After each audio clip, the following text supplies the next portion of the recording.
कहानी है तीन दोस्तों की जो अपने जीवन में कुछ कर गुजरने, कुछ कर दिखाने की जुनून और चाहत लिए हुए शहर की तरफ जाते हैं। और वो किन किन संघर्षों का सामना करते हैं, उनके साथ ऐसी क्या क्या घटनाएं घटती हैं और उनके साथ इतना बुरा होता है कि भगवान किसी के साथ ऐसी बुराई ना आए, ना उतना बुरा हो किसी के साथ। तो इस कहानी को जानने के लिए आपको ये पूरी कहानी सुनिए। और ये कहानी सच्ची और ओरिजिनल कहानी है। तो शुरुआत करते हैं।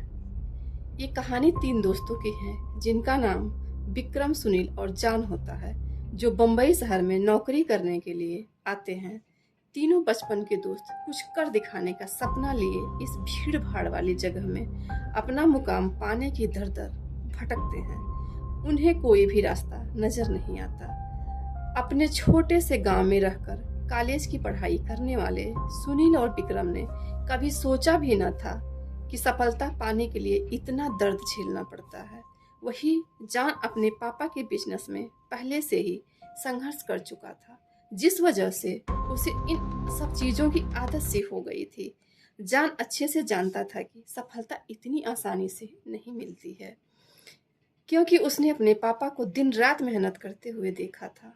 तभी तीनों को सुबह से भटकते भटकते शाम हो जाती है, लेकिन कोई कोई नौकरी और न ही कोई रहने का ठिकाना उनके हाथ लगता है।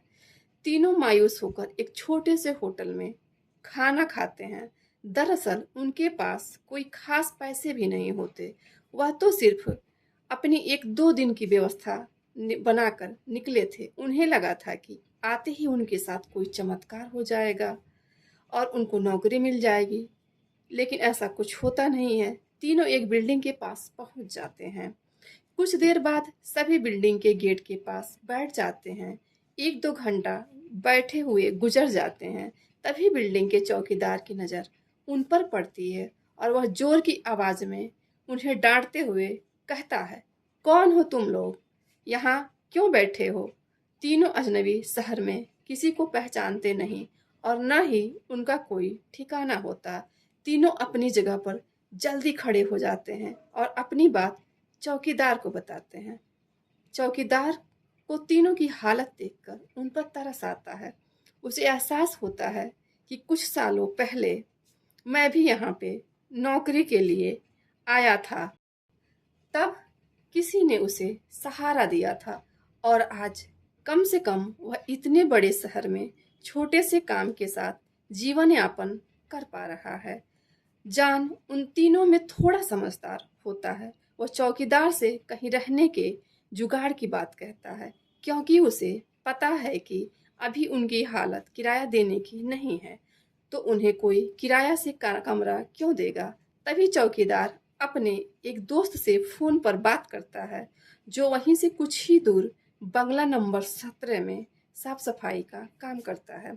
चौकीदार अपने दोस्त को सारी बात बताता है। तभी उसका दोस्त कहता है कि मेरे साहब तो अपने परिवार के साथ 2 महीने के लिए बाहर गए हैं, तब तक मैं इनके रहने का इंतजाम कर सकता हूँ।